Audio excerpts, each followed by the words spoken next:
What you're about to see is raw footage that I had never really meant to be made into a video as I was discussing this information almost with myself, just as practice, as shooting kind of concept.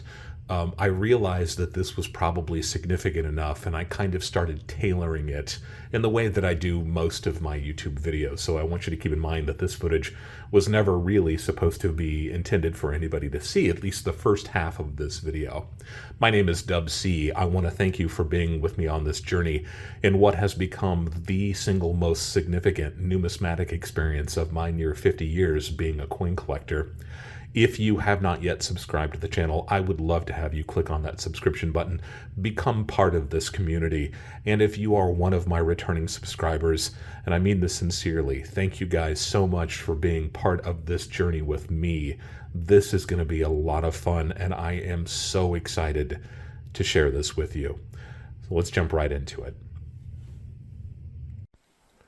If you've been to my channel before, you know that I am a huge fan of 8 reales. These are Spanish colonial pieces of 8. These are some of the most important and significant pieces of silver that really became, in a lot of ways, global currency for the first time. These circulated from Spain and Europe through the Americas all the way to China and the rest of Asia. And that's evidenced by all these chop marks that you see on these pieces. These 8 reales were legal tender in the United States up until 1857, and there's plenty of evidence to suggest that they actually circulated far after that. This silver was a really high purity, it was a really good quantity of silver, and these were popular pieces with merchants all over the world. Now, interestingly, these pieces were often cut into fourths, and those fourths were often cut in half to create 8 individual pieces. We call those bits, as in shave and a haircut 2 bits. It's where the term quarter really comes from, because these pieces were literally cut almost like pizza slices. They would cut them in half, and that would make 4 pieces, and then those individual pieces would be cut further in half to make those 8 pieces that I talked about. These were popular circulating slices of silver, right? This was bullion. This was something that circulated as money in colonial America, from South America all the way through North America and beyond.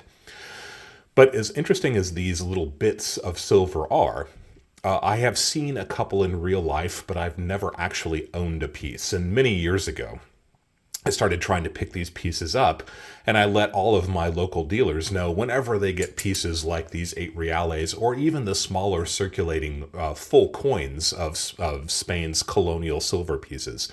That would be the 4 reales, the 2 reales, the 1 and the half. I believe that there were at least that many individual smaller size subsidiary coinage. But I was really interested in these little pizza pie slices, and I could never seem to find any of them. I saw 1 or 2 in local shops, but I made a point of telling all of my local dealers that I was interested in these pieces. Whenever they find them, put them aside for me, and I'll pick them up the next time I'm in the shop. And then about probably 6 or 8 months ago, I reminded one of my local dealers, or actually asked them. I knew I was going to be shooting videos that dealt specifically with these 8 reales, something that I do quite often. And I asked them if they had ever come across any of these little slices, these little tiny bits of silver. And they said, oh yeah, in fact, I've got some. Now, I was really excited to hear that, but also I know that this dealer's got a really large back inventory, and I knew that it could be quite some time before they were able to sift through it and try to find these pieces. And then, lo and behold, I got a text a few days ago where this dealer said, look, I actually found what I was talking about. So they sent me some images of this right here, and I was actually en route to this local dealer. So I stopped by, and sure enough, they slid this across the counter to me, and I was really excited to see it. And on first glance, this is the kind of thing that probably would have been made in the 1970s or maybe the 1980s. It almost looks like the kind of thing that a kid would have brought to school for a little history project, something that wasn't made by any mint, right? This is a little bit of an aftermarket thing. And in it was this 2x2. And in the 2x2, and I've since opened it up and put it into a non-PVC flip, was this. And my heart dropped a little bit because what this is an 8 reale that somebody has cut to show kind of an illustration of what we were just talking about with those little pizza pie slices. So right here, you have a full 8 reale, but this is one half of that. And you can see that there's a large gouge all the way through it where this kind of shows that this would have been 1/4 and 1/4, and together they make a half. This piece here is 1/4, and then this piece here is the 1/4 cut in two to make it eighths, right? That's what we were just talking about. But it's very clear by the amount of shine and the silvery glint here that you see that this wasn't done back in colonial times. This was literally somebody with an axe or a heavy piece of equipment, even pliers or tin snips, cutting this into pieces probably pretty recently, concurrent with what you see here, this little set, again, probably made in the 70s or maybe the 1980s. So this was at a time when 8 reales were very plentiful. A lot of them were in very bad condition. Nobody was really collecting them the way that we think about it today. At least very few people were. This was the kind of thing that were being melted in large numbers because of the recent run-up in silver, had taken silver from $3 or $4 an ounce all the way up to $50 an ounce. So this was an opportunity for somebody to find an old beat-up coin, and this 8 reale is in pretty bad shape. This is definitely something that had gotten some kind of corrosion to it. I don't know if the saltwater damage or shipwreck effect is what we might call that. But they didn't think that they were losing anything by cutting into this piece probably 30 years ago, 40 years ago, certainly not colonial cuts, right? This was not the kind of thing that had been done 150, 200 years ago. That's okay. A little bit disappointing. Beggars can't be choosers. I had asked my dealer if they had one of these. Sure enough, they had one of them. And at least it does kind of illustrate a little bit better what these little bits would have looked like. But I couldn't help but be a little bit disappointed. And then I realized that there was this other little blob here inside this set. So I hadn't even really thought about it very much. I'd kind of put it aside, and I was really concentrating on this piece and thinking if there's anything I could do to kind of rough up these edges to make it look a little bit more authentic. For illustration purposes, you'll probably see this piece in upcoming videos. Remember that that's what it came from. This is something that clearly was cut into in recent times and not going back to colonial eras.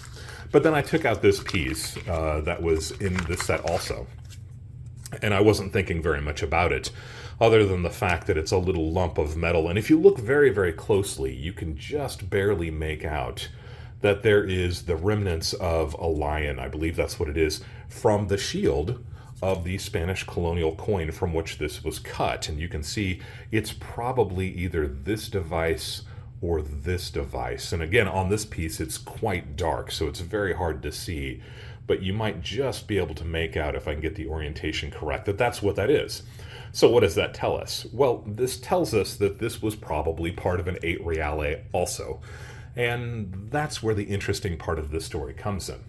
Now, we've seen before that these pieces were often cut into fourths and those fourths cut into half to make eighths, and that's not an unusual thing to have happen, but these are quite small, right? These surviving pieces could be quite small. It's not surprising that a lot of them didn't survive. This is not one of those. So it started me thinking, well, what is it? It's clearly part of an 8 reale, right? We can definitely see the part of the shield there from the back.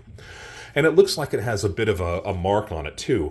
That's not that unusual either. It wasn't unusual for coins to be stamped with a maker's mark or a business's mark, or somebody just got bored one day and put their own little mark on it.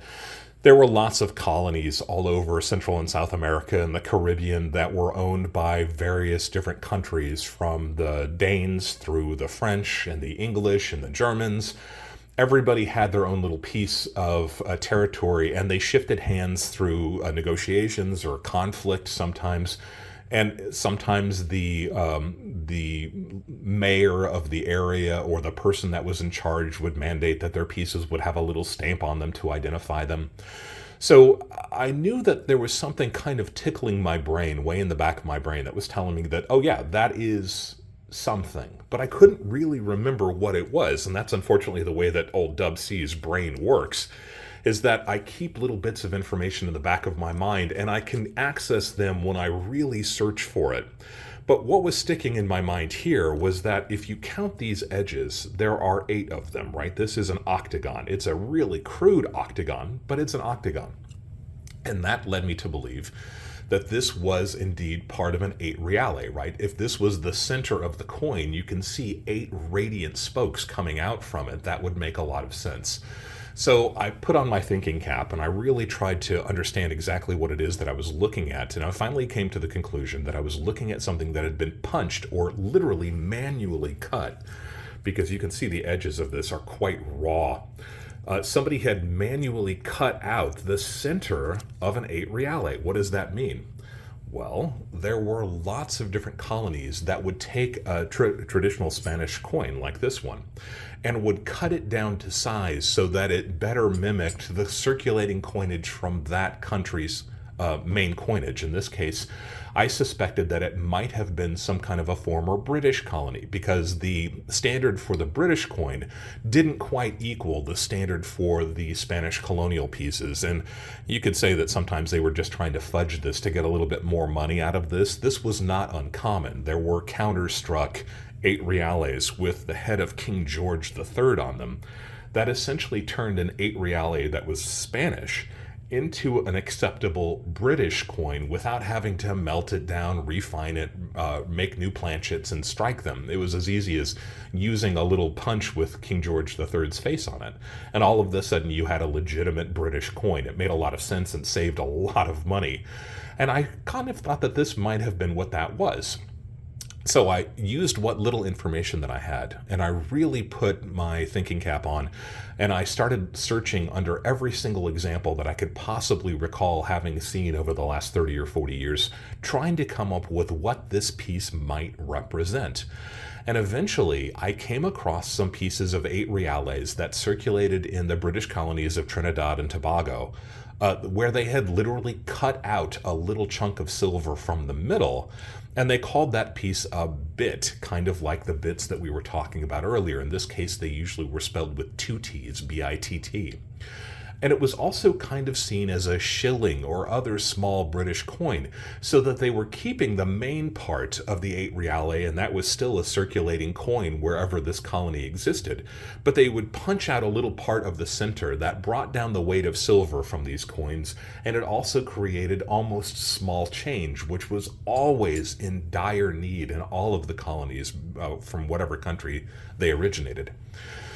And I realized that there were so many examples of these 8 reales that had this punch taken out. Now, several of them, or lots of them that I've seen, actually have kind of scalloped edges around the outside. They were very interesting looking. So they had some kind of a mechanical punch that had aided them in cutting out this little chunk from the middle of these coins. And I'll show some examples here so you can see what I'm talking about. But that wasn't what this was, but it was quite similar. And the more I dug into it, the more I started to really focus on this Trinidad and Tobago. And it started to make sense that this might be one of those. And then all of a sudden, I came across some of these 8 reales that instead of this fancy kind of scalloped edge hole that had been cut in them, like you're seeing here, I noticed that there were some of them that had a crude octagonal cut all the way through them. And while that didn't give me any kind of definitive proof that this piece was one of those, you can see from the edges of this example how octagonal and how roughly, sharply cut each one of those edges were. And it was a bit of an epiphany. Aha, there's something to this. And when we're looking at this piece that came in this set, you can see this kind of bell-shaped device. I didn't know if that was a bell, if it was supposed to represent a T, what it was supposed to represent. And unfortunately, the information here doesn't really give us any information about that. But it was in keeping with the exact same style of those crudely octagonal cuts in the middle of these 8 reales that originated in Trinidad and Tobago. And then finally, I started to come across these pieces that were identified as the center cut from these more crudely cut pieces that circulated in this former British colony, dating to 1811. Now, the interesting thing about these is that there are very few examples of them known. And it's not surprising. This is a really tiny little piece of silver. Look at it compared to my fingernail. You can see just how small this is.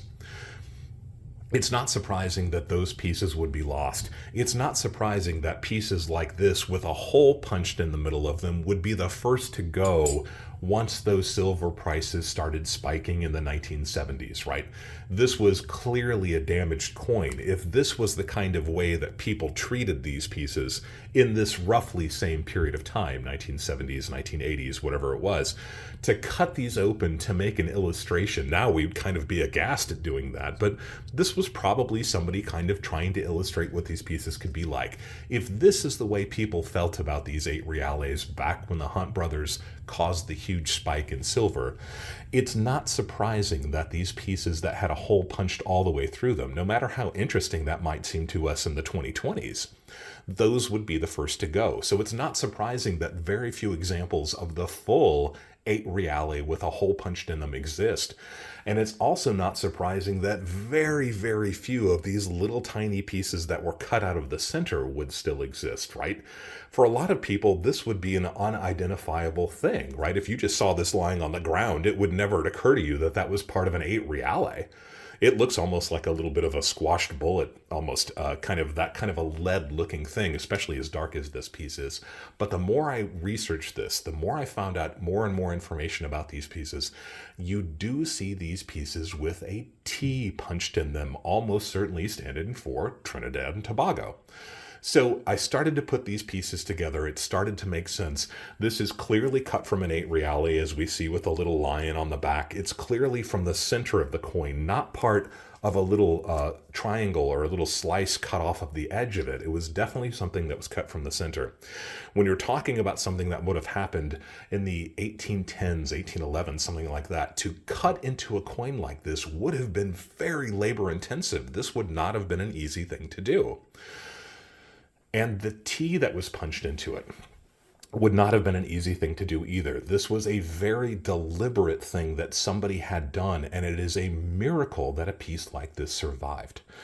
So that's led me up to this point where I decided I should probably shoot a video about it, from having picked up this 1970-ish looking kind of school information about what an 8 reale was, to finding this piece that had been cut. Unfortunately, my dealer was very kind to at least give me this opportunity to acquire this, even though this wasn't quite what I was expecting. And then to have found this little piece almost as an aside and wondering what the heck it was, to really doing the mental gymnastics that were necessary to try to figure out what this is, leading me up to this point. So at this point, the only thing that we have left to do is to send this piece to NGC and see if they also agree that this is a bit cut from an 8 reale in the British colonial colonies of Trinidad and Tobago, probably dating from 1811. Let's see if NGC agrees with my analysis. So that will be part 2 of this video. Through the miracle of video editing, you're not going to have to wait to find out. You will see in the next few seconds.